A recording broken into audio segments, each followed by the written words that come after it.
That's my secret, cat. I'm always angry.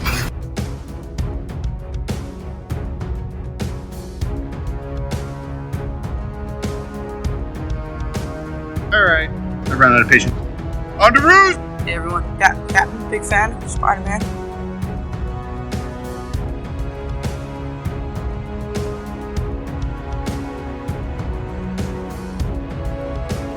Avengers!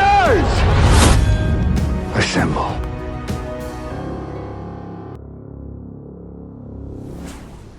Hello, Peter. Hello and welcome back to the Infinity Saga and Beyond MCU fan podcast. My name is Jordan Wiegand, and I'm here by myself today talking some Moon Knight series premiere. Took place on Disney Plus on March 30th. So we're going to be getting into this episode and everything that's taken place so far. So this episode was episode 1, The Goldfish Problem, directed by Mohamed Diab, written by Jeremy Slater, released March 30th, 2022 on Disney Plus, as I mentioned. Okay. The Goldfish Problem. Description. Stephen Grant learns that he may be a superhero, but may also share a body with a ruthless mercenary.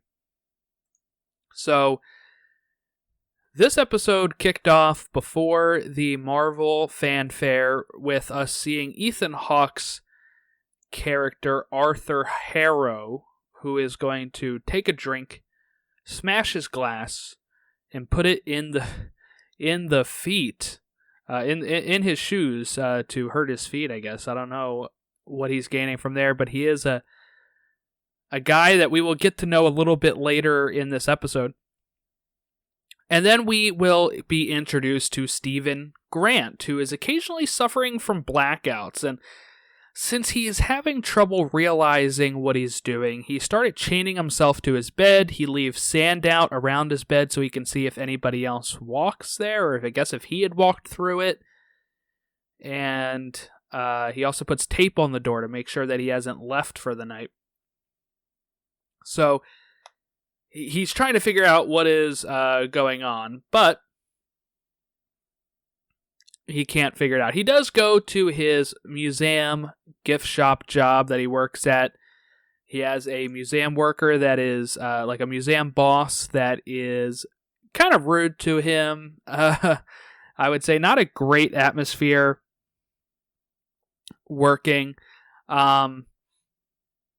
And then also, he is going to have a love interest there that he is trying to take on a date. They have a date set up for Thursday. Believe it's Thursday that the date is set up for. He is going to miss the date. So one night he goes to bed, and he's going to wake up with like his jaw broken in another country, kind of like a Swiss Alps area that he ends up waking up in outside of a village. He has people shooting at him. He's going through some crazy things at that time. He's going to end up walking into the village, and this is where he meets Arthur Harrow, who is played by Ethan Hawke, as we mentioned at the beginning. And our introduction to Ethan Hawke's character at this moment, to Arthur, is him with tattoos that have scales, like a weight scale. And he puts this cane as he holds the person's hand. This instance is a woman, older woman. He's going to put the cane in between the two arms. They're going to hold hands, and it's going to move back and forth like a pendulum. And if it's going to lean one way or the other, I guess, determines on if they're worthy or not. And apparently, this is something that is done for the god Ammit, or the goddess Ammit, who is known in ancient Egyptian, the devourer of the dead, which has kind of like a... So this is how Wikipedia describes it. The forequarters of a lion, the hindquarters of a hippopotamus, and the head of a crocodile, which are the 3 largest man-eating animals known to ancient Egyptians. Ammit is a funerary deity, devourer of the dead, eater of hearts, and great of death is what she is known as. She lived near the scales of justice, which was a ritual that was done in ancient Egypt. Okay, so here's some ancient Egyptian lore for Ammit. Ammit would also... Well, so here you go. This is actually about Anubis here. So, in the Hall of Two Truths, Anubis weighed the heart of a person against the feather of Ma'at, the goddess of truth, which was depicted as an ostrich feather. If the heart was judged to be not pure, Ammit would devour it, and the person undergoing judgment was not allowed to continue their voyage towards Osiris and immortality. So this is kind of what we see here, right? Is that when they're doing the scales, when they're seeing if the person is worthy, Arthur is going to say that we have to abide by this rule, right? That is what he states to everyone, and the old lady agrees. She will agree that she will go by this, and she says she's been good her whole life. Because I'm assuming they've been doing this in this little village for a while at least. And for whatever reason, I guess, is now when it is coming to her turn, she actually volunteers. She thinks she's been so good, she's going to actually volunteer here for that. And it doesn't go well for her at all. She's been good her whole life, but Arthur says it can see all. It can even see our future. So at that point, she dies. It's like the way, I guess, Arthur has a power, maybe, or something that will somehow, almost looks like, sucks the life out of her. And it seems like that all comes from the actual basis of the ancient Egyptian religion. So, pretty cool that they were able to keep all of that stuff in the show and, kind of purpose it for this. What happens is when Stephen Grant was running away originally in the hills, he is going to find he has a scarab in his pocket, a gold scarab. When he gets down here, somebody tells Arthur that the person had run away. So Arthur's way of figuring out who it was he says something and everybody kneels to bow to Arthur, and Stephen is the only one that doesn't know this, and he is standing up. It was a brilliant way for Arthur to figure out, who is actually here that's supposed to be here and who's not. So Arthur gets caught. Stephen gets caught. Stephen tries to hand over the scarab, but he is starting to hear a voice in his head, and it's controlling his body to not give up the scarab, no matter how many times he's trying to do it. And it looks very painful when he's trying to pry his own fingers off of the scarab. But it was also a very brilliantly acted scene and really funny scene from Oscar Isaac. So, Oscar Isaac did a really great job in that scene. So, he is going to then black out when people start surrounding him. And when he wakes back up, all those people are dead or at least unconscious near him. And he's like, his thought is kind of like, oh God, I can't believe that I did that. What's going on? And he's going to try to escape, and he's going to be driving in. He's going to steal one of the cupcake bakery trucks. He's going to take off. He's going to drive through the Alps, and he's going to get chased, and he's going to black out while driving, and he's going to wake up with having shoot the guy that was jumping into his truck. And he even fights off a guy with a cupcake, which was really, really funny as well. And then he's going to wake up in bed, and he's going to think it was just a dream. Now, where the episode gets its title from is the Goldfish Problem. Earlier, when we first introduced to Stephen, we see as a goldfish that is missing a fin. Well, the goldfish now has two fins, and this is what clues him in to realize he wasn't just dreaming. He's going to go to the fish shop.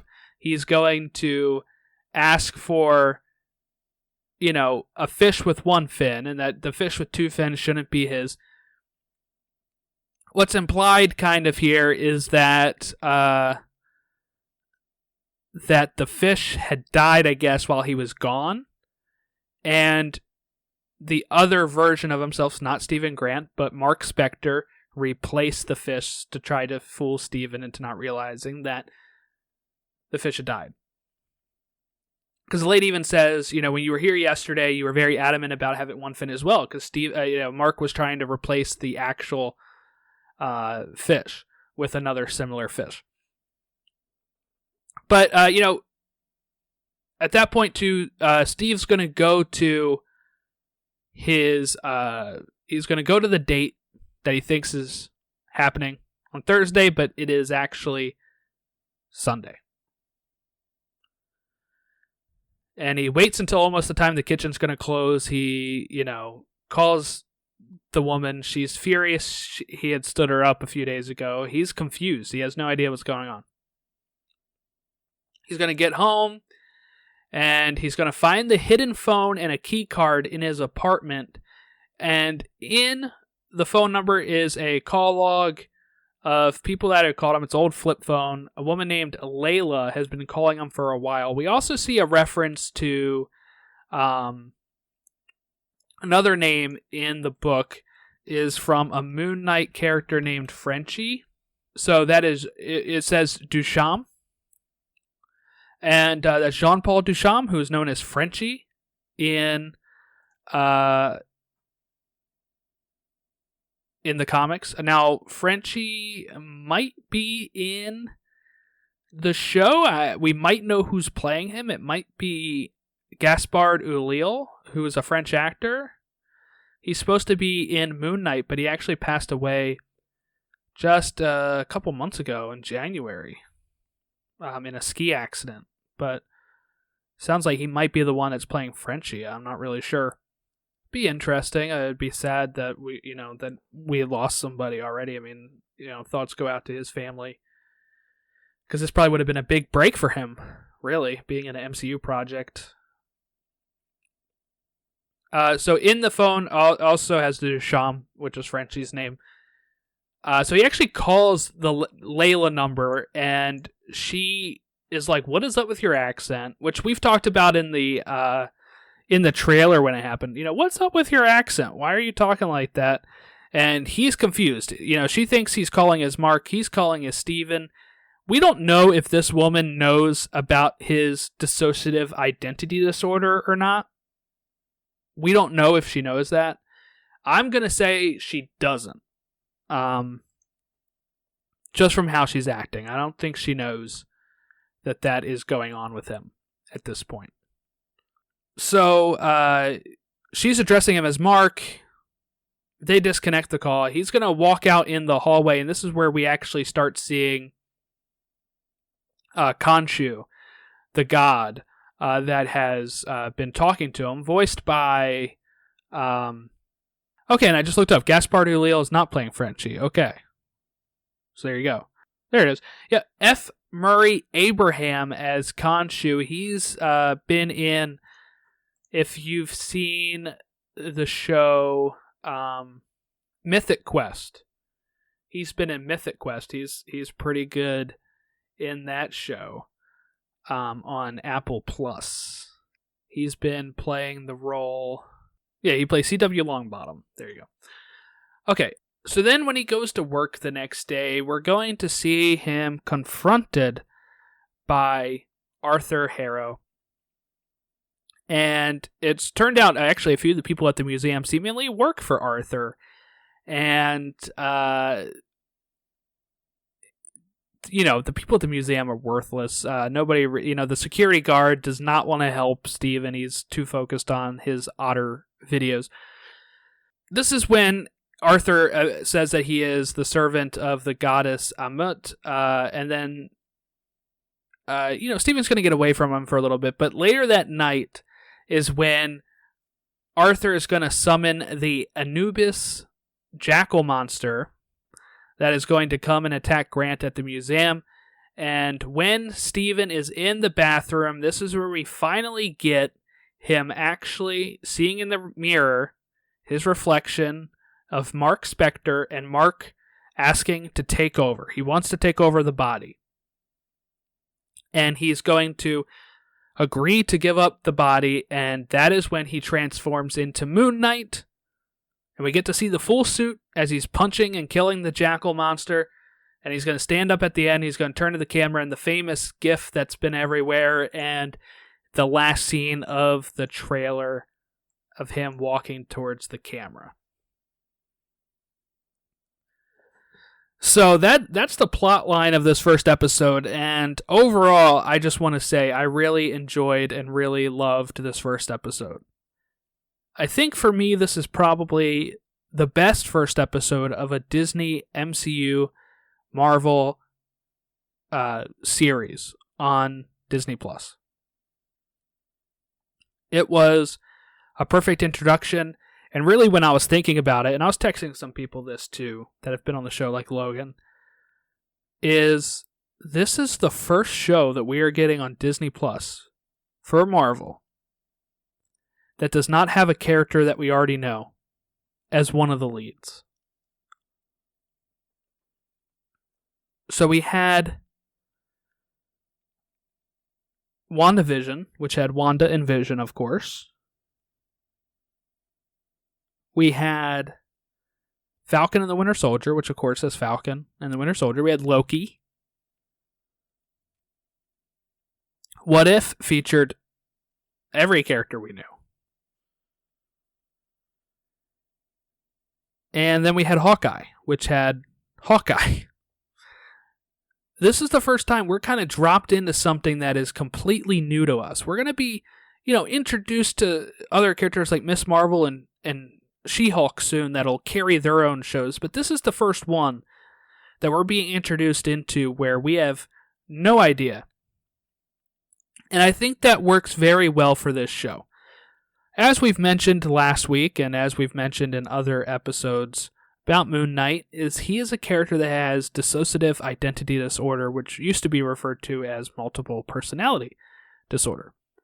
So with dissociative identity disorder, what that sets up for Steven Grant is that at the beginning of the show, he has no idea what's going on. He has no idea that he is Moon Knight. That Mark Spector is Moon Knight. And what this does, this sets us up for a cool reveal later on how this works out for him. And having the blackouts and him losing time, which would be scary if you were a person that actually had this disorder. But what that does narratively is it's able to kind of enter us in with Mark Spector already have been around as Moon Knight, but Steven Grant just now being aware of it. So it's kind of dropping us in the middle of the story, but also yet still introducing us in a new, fresh way. And having Steven Grant kind of unravel this mystery throughout the first episode. And if you're somebody that's not familiar with Moon Knight, then you're just as confused as he is as you start to figure it out as well. If you're familiar with Moon Knight, it's still very fun. Like, I am familiar with Moon Knight. I understand all that. We read the comics for the show. And we come into this, and it was just really cool feeling to get dropped into something without one of our already established characters being there. And just being able to take off and see this whole new branch of the Marvel Cinematic Universe led by Moon Knight.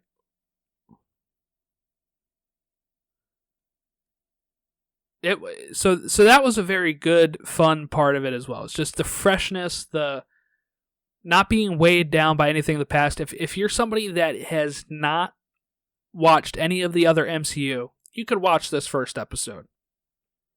We'll see if that continues for the rest of this run of 6 episodes.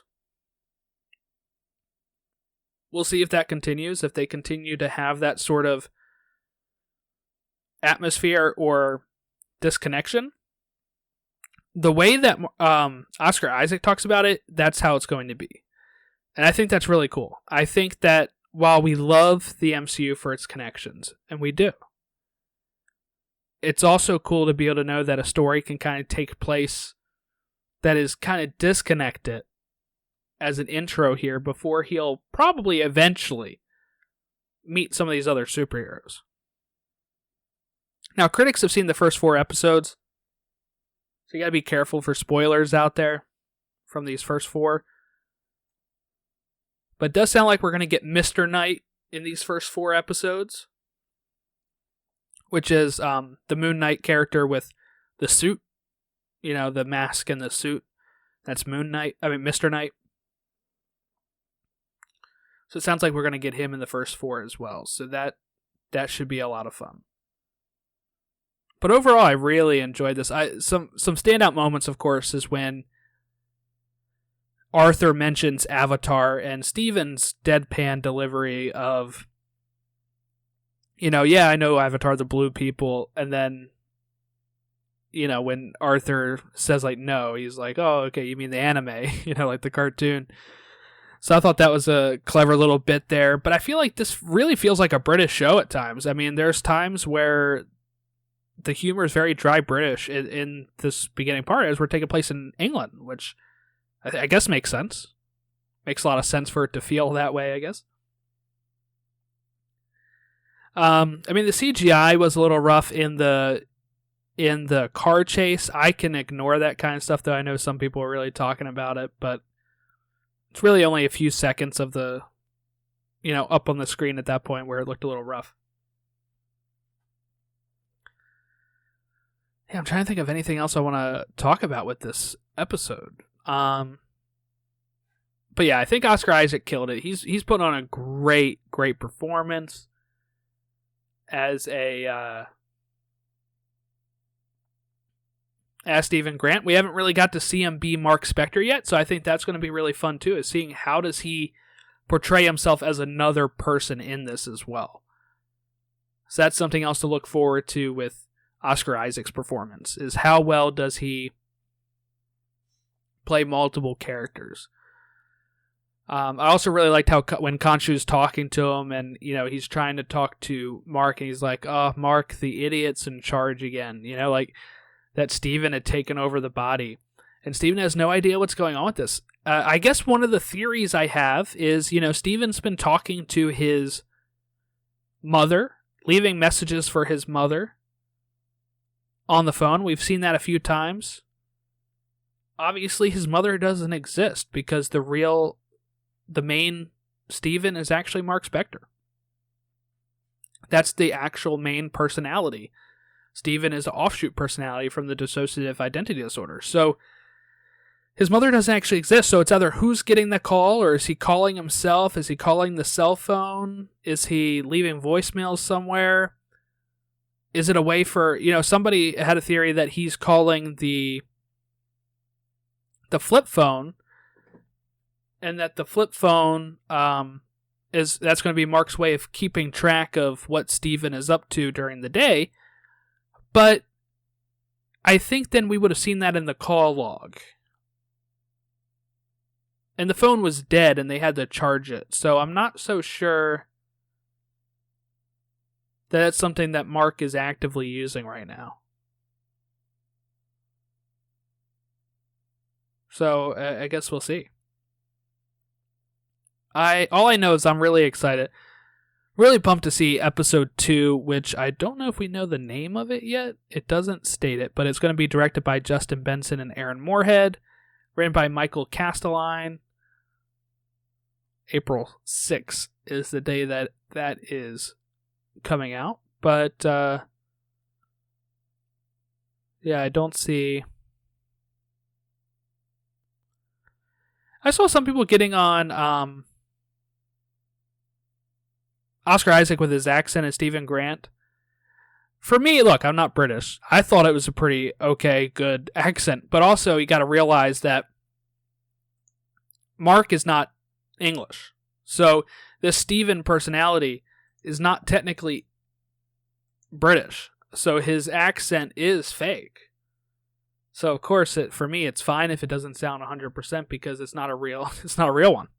All right. I guess we'll get ready to wrap it up. I guess where I think it's going to go from here,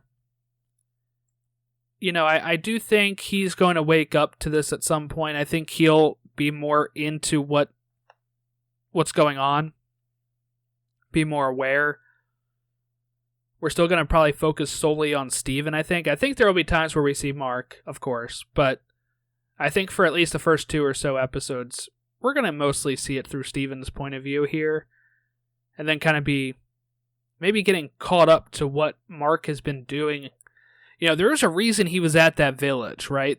He needs to get that golden scarab. He got it. There's some reason he needs that Arthur cannot have it for. So, I don't know, maybe we'll get like a flashback episode or something that shows what Mark has been up to during some of this time, during these blackouts. And maybe we'll learn a little bit of information that way on what Arthur's goal is and stuff like that. Because I don't think we really got a good shot at what Arthur's goal is right now with the scarab. But that's what I'm kind of thinking. That's what I'm kind of thinking here, is that's how that's probably going to go, is that there's maybe we see a flashback episode that'll show what we've missed as Mark, or maybe not. Maybe there won't be, and we'll just kind of have to keep picking up in the middle of it and figuring out stuff as Steven figures it out. But we've seen Moon Knight in clips, so at some point there will be a time where we see more of Mark. Because when he's Moon Knight, he's not Steven, obviously. So I think there will be some stuff that we're going to see that is really focused on what Mark is doing. And maybe we'll even get some background on how Khonshu happened to have possessed him, or whatever you would want to call it, gift him with this opportunity. If you want to give us a follow, if you want to hear my thoughts on the next few episodes, you can reach us on Twitter at TO Infinity Saga, Facebook.com/Infinity Saga Beyond, or email us marvelplusrecaps@gmail.com, and we'll be back next week to talk Moon Knight Episode 2.